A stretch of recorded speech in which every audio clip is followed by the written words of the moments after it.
75% of our audience is actively working on their marketing, and the others are aware of it. Let's get going with the presentation. So let's get going with the next question, or the next, whoops, hold on one second, back up here. So things to consider when planning your marketing. You want to make sure that you're building multi-dimensional complementary programs. And by that I mean doing more than one thing at a time. It is important to have 2 or 3 different activities going at the same time, because it's not likely that just one will be the hit-it marketing idea. And as you're working on developing several different marketing initiatives, you also want to make sure that each marketing initiative has offers tied to it that are clear and obvious. So what do I mean by an offer? Click here, get this. Request more information by filling out your email address. Then send in a coupon and get something. You want to make sure that you are hitting your consumer, whether it's a business or a personal consumer. You want to make sure that you're hitting them over the head and telling them exactly how to get something more from you, and that they should expect to want more from you. You also need to expect that results will take time, and don't quit too early. I would use Ask Andi as the perfect example of this. We wrote the Ask Andi articles for 18 months without a single inquiry, and I was actually at that point in time starting to question whether or not I wanted to keep going with it. Over the next 6 months, we actually got a number of inquiries, and those led to people who eventually became clients of ours, and had I quit too early, I would have missed that opportunity to connect with people who were seeking information and actually eventually became good fits for us. You want to make sure that you're lining up funds to continue, and this comes back to planning out your marketing goals. So if you have a long list of things that you want to do in marketing, but you don't have any budget to fund it, it's going to be very difficult to get some things done. Now, granted, one of the advantages of the Internet world is that a lot of marketing initiatives today are very low cost, or maybe no cost except time, which also means then you have to budget for someone to have the time to be able to work on them.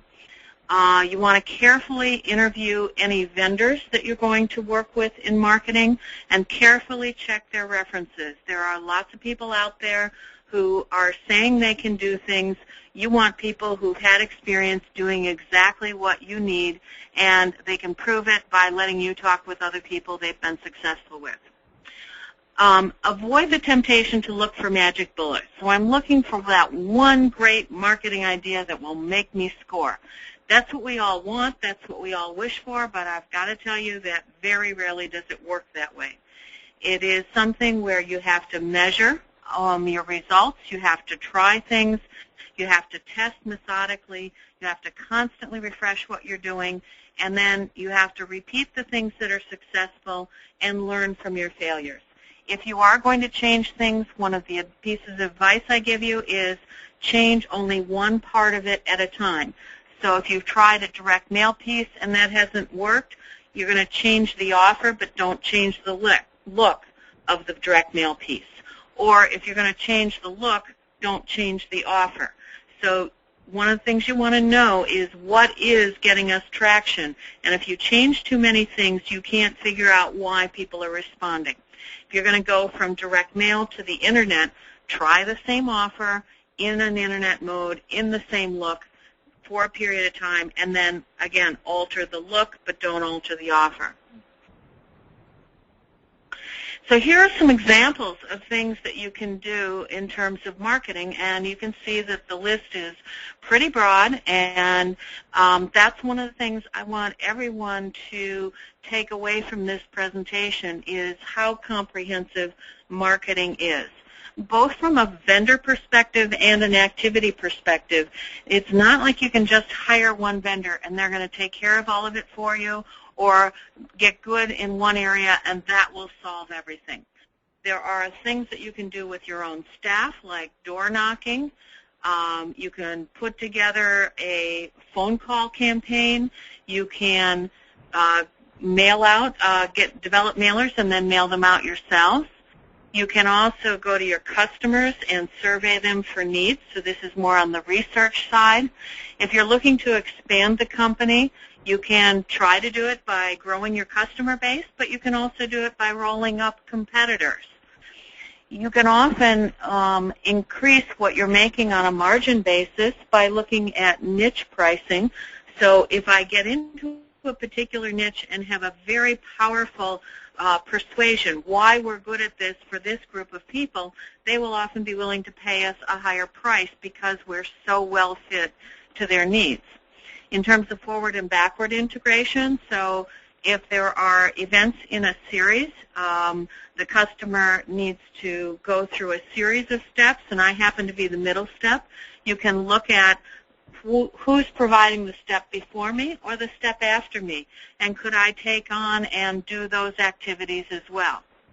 In terms of public relations, just because we're on the Internet now does not mean that we're not worried about public relations. Public relations is, I think, even more important now that we're on the Internet. And working with people who are very good at getting out the word about who your company is can be one of, in my opinion, the most valuable things that you can do.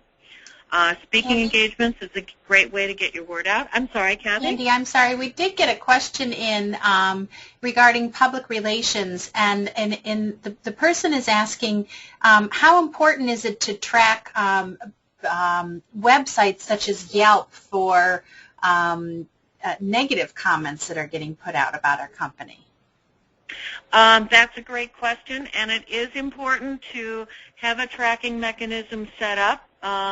Anything from Yelp to Google Alerts to make sure that you're aware of everything that is being said about your company and the principles in your company. One of the things about the Internet world is it's real easy to comment on individuals as well as the company overall. And there have been a lot of case studies out there about organizations that have ignored the Internet and organizations that have been right on top of it. And what the research says is that if you are on top of the comments and then deal with them productively, both by acknowledging them. So this is not a place where you can cover up or try and paper over your problems. You've got to acknowledge them, and you get rewarded for dealing with them. So that was a good problem that you brought up. Thank you for making us aware of it, and here's what we're doing about it, is much more successful than saying this was a crabby customer who's just bitching and whining.